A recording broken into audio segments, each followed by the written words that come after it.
Daily Darbar நேயர்கள் அனைவருக்கும் வணக்கம். ரொம்ப நாளாக தமிழக அரசியல் பரபரப்பாக காத்து கொண்டிருந்த ஒரு விஷயம், இது நடக்குமா நடக்காதா அப்படின்ட்டு வெயிட் பண்ணி பார்த்துட்டு இருந்த ஒரு விஷயம் நடக்கிறதுக்கு வாய்ப்பில்லை, இப்போதைக்கு காலம் கனியவில்லை அப்படின்றது தெரிஞ்சிருக்குது. எஸ், நம்ம ஏற்கனவே பலமுறை பேசிய ஒன்று தான், உதயநிதி அவர்களுக்கு அடுத்த ப்ரமோஷன் எப்போ வரப்போகுது அப்படின்றது தான் அந்த கேள்வி.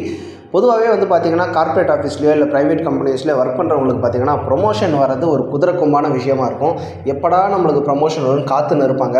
ப்ரொமோஷன் வர மாதிரி இருக்கும், ஆனால் கை நழுவி போகும். உனக்கு அடுத்த வருஷம் நல்லபடியாக பார்த்து பண்ணுறப்பா அப்படின்னு சொல்லுவாங்க. இதே தான் எல்லா அரசியல் கட்சியிலையும் நடக்கும். சிலர் மாவட்ட செயலாளர்களாக இருப்பாங்க, ஒரு மந்திரி பதவி வேணும்னு நினைப்பாங்க. ஒன்றிய செயலாளர் அடுத்த கட்டத்துக்கு போகணும்னு நினைப்பாங்க.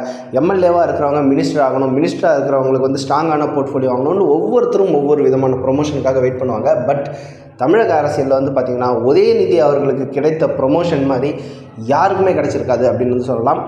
சாதாரண நடிகன் தான், நான் திமுகவில் கிடையவே கிடையாது, எனக்கும் அரசியலுக்கும் சம்பந்தம் இல்லைன்னு சொன்னார். நெக்ஸ்ட் அரசியலுக்கு வந்தார். அரசியலுக்கு வந்தாலும் நான் திமுகவில் ஒரு சாதாரண உறுப்பினராக தொண்டராக தான் இருப்பேன் அப்படின்னு சொன்னார். வேறு எந்த விதமான பதவியும் நான் வாங்க மாட்டேன்னு சொன்னார். அடுத்து இளைஞரணி தலைவரானார். இளைஞரணி தலைவரானாலும் நான் அரசியலில் எம்எல்ஏ அந்த மாதிரி போஸ்ட்டுக்கு நிற்க மாட்டேன், கட்சிக்காக உழைத்தவர்களுக்கு தான் அந்த போஸ்ட் அப்படின்னு சொல்லியிருந்தார். ஆப்வியஸாக எக்ஸ்பெக்ட் பண்ண மாதிரி எம்எல்ஏ ஆகிட்டார். அண்ட் எம்எல்ஏ ஆனதுக்கப்புறமும் 234 பேரில் ஒருத்தன் தான் நான், மற்றபடி பெரிய பதவிகளுக்கெல்லாம் ஆசைப்பட மாட்டேன்னு சொன்னார். சொன்னபடியே மினிஸ்டரும் ஆகிட்டார். மினிஸ்ட்ரிலையும் அவருக்கு ஒரு போர்ட்ஃபோலியோ முன்னாடி கொடுத்துருக்காங்க. இன்ஃபேக்ட் அவரோட செலெக்ஷனே பார்த்திங்கன்னா எம்எல்ஏ சீட் அவருக்கு கொடுத்ததே பார்த்திங்கன்னா ஒரு விவாதத்திற்கு உள்ளானது. ஆர் ராசா அவர்களும் துரைமுருகன் அவர்களும் தான் என்னை இன்டர்வியூ எடுத்தாங்க. அதில் நீ எல்லாம் எதுக்குப்பா இன்டர்வியூக்கு வர, நீ பேசாமல் போய் சேப்பாக்கத்தில் வேலையை ஆரம்பி அப்படின்னு அவங்களே சொன்னாங்கன்ட்டு கிண்டலாக ஒரு மேடையில் உதயநிதி அவர்கள் சொல்லியிருந்தார். ஸோ அது கேட்குறதுக்கு ரொம்ப கிண்டலாக இருந்தாலும் திமுகவில் வாரிசுகளுக்கு இந்த அளவுக்கு முன்னுரிமை கொடுக்கறதுக்கு ஓப்பனாக அவர் ப்ரூஃபாக கொடுத்துருக்காரு அப்படின்ற அளவுக்கு எதிர்க்கட்சிகள் விமர்சனம் செஞ்சாங்க. இதையெல்லாம் தாண்டி இன்று சக்ஸஸ்ஃபுல்லாக நடிகர் உதயநிதியாக இருந்தவர் அமைச்சர் உதயநிதியாக பதவி உயர்வு பெற்றிருக்கிறார். அடுத்து அவர் துணை முதல்வர் உதயநிதியாக ஆவாரா மாட்டாரா அப்படின்றதான் பல கேள்வியாக இருந்துச்சு. நம்முடைய சேனல்லே நம்ம என்ன சொல்லியிருந்தோம்னா, அமெரிக்கா பயணம் மேற்கொள்வதற்கு முன்பு ஸ்டாலின் அவர்கள் உதயநிதியை டெபுட்டி சிஎம்மாக உட்கார வச்சுட்டு தான் போவார், அதற்கான ஏற்பாடுகள் நடந்திருக்கிறதாக பல இடங்களிலிருந்தும் தகவல்கள் வருகிறது அப்படின்றத நம்ம சொல்லியிருந்தோம். பல மீடியா ஹவுசஸும் அதை பிரேக் பண்ணியிருந்தாங்க. பட் இப்போ ஸ்டாலின் அவர்கள் முன்னாடியே கேள்வி முன்வைக்கப்பட்டது. அப்போ ஸ்டாலின் என்ன சொல்லியிருக்காருன்னா, இப்போதைக்கு அதற்கான வாய்ப்பு இல்லை அப்படின்னு சொல்லி எல்லாருடைய வாயையும் அடித்து விட்டார் அப்படின்னு தான் பார்க்கணும். இதற்கு முன்னாடி எல்லாமே அரசல் புரசலான செய்திகளாக இருந்தது. சோர்ஸு சொன்னாங்க, அவங்க சொன்னாங்க, இவங்க சொன்னாங்க அப்படின்ற மாதிரி மாறி மாறி தான் எல்லோரும் சொல்லியிருந்தாங்க. பட் இந்த முறை நேரடியாக இந்த முடிவை எடுக்கக்கூடிய அதிகாரம் இருக்கக்கூடிய ஸ்டாலின் அவர்கள்கிட்டே கேள்வி கேட்டாச்சு. அவர் நேரடியாக அதை மறுத்துவிட்டார். பட் ஒரு வார்த்தையை அவர் சொல்லியிருக்காரு, காலம் இன்னும் கனியவில்லை அப்படின்னு சொல்லியிருக்காரு. இதிலேருந்தே நம்ம புரிஞ்சுக்கலாம், ஆப்வியஸாக காலம் கனிய போகிறது, வெகு சீக்கிரத்தில் வரலாம், அது கொஞ்சம் தள்ளி போடப்பட்டிருக்கிறது அப்படின்னு தான் சொல்லலாம்.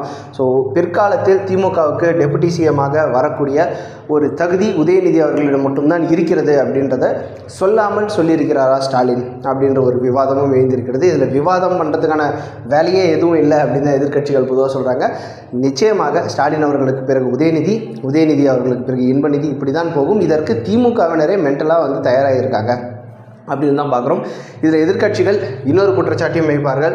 ஸ்டாலின் அவர்களுக்கு ஒரு மகள் இருக்கிறார்கள், உதயநிதி அவர்களுக்கும் மகள் இருக்கிறார்கள். ஆனாலும் ஸ்டாலினுக்கு பிறகு உதயநிதி தான், உதயநிதிக்கு அப்புறம் இன்பநிதி தான். இதில் மகள்களுக்கான ரோல் எங்கேயுமே கிடையாது.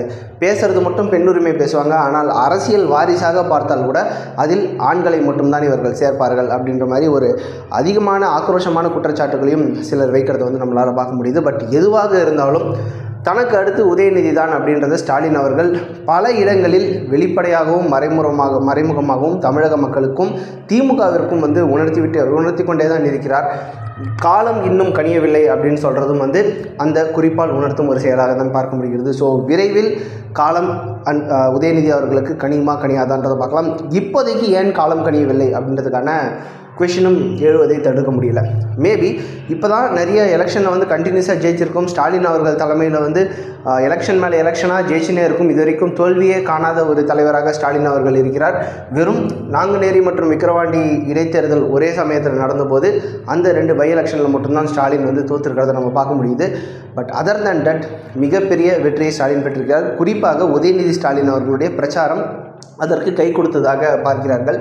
இப்போதைக்கு வந்து பார்த்திங்கன்னா பாராளுமன்ற தேர்தலும் முடிஞ்சிருச்சு, ஒரே ஒரு பை எலெக்ஷன் வர வேண்டியிருந்துச்சு, அந்த விக்கிரவாண்டி பை எலெக்ஷன் முடிஞ்சிருச்சு. எல்லாமே முடிஞ்ச பிறகு இன்னும் ஏன் காலம் கனியவில்லை அப்படின்ற கொஷின் எல்லாருக்குமே எழுது. மேபி 2026 இன்றைக்கி இருக்கிற டேட்டில், இன்றைக்கி இருக்கிற நிலைமையில் அப்படியே எலெக்ஷன் நடந்துச்சுன்னா 2026லையும் திமுக வெற்றி பெறுவதற்கு தான் வாய்ப்பு இருக்கிறது. ஒரு கண்டினியூஸாக 2 டேர்ம் நம்ம ஜெயிச்சிட்டோம்னா அதை மக்கள் வந்து திமுகவுக்கு மிகப்பெரிய ஒரு மேண்டேட்டை கொடுத்துருக்கிறதாக கருதி கொண்டு அப்போது உதயநிதி அவர்களை வாரிசாக அனௌன்ஸ் பண்ணால், இல்லை டெப்டி சிஎம்மாக அனௌன்ஸ் பண்ணால், அது திமுகவிற்கு கட்சி ரீதியாகவும் அமைப்பு ரீதியாகவும் மக்கள் மத்தியில் எடுத்துன்னு போகிறதுக்கு வந்து ஒரு எளிதான விஷயமாக இருக்கும் அப்படின்னு பார்க்குறாங்க. அதாவது இன்றைக்கி இருக்கிற தேதியில் அதிமுக, பாஜக மற்றும் பல கட்சிகளும் பிரிந்து நிற்கக்கூடிய இந்த சூழலில் திமுகவிற்கு கண்ணுக்கெட்டிய தூரம் எதிரிகள் இல்லை அப்படின்ற அளவுக்கு தான் இருக்கிறது.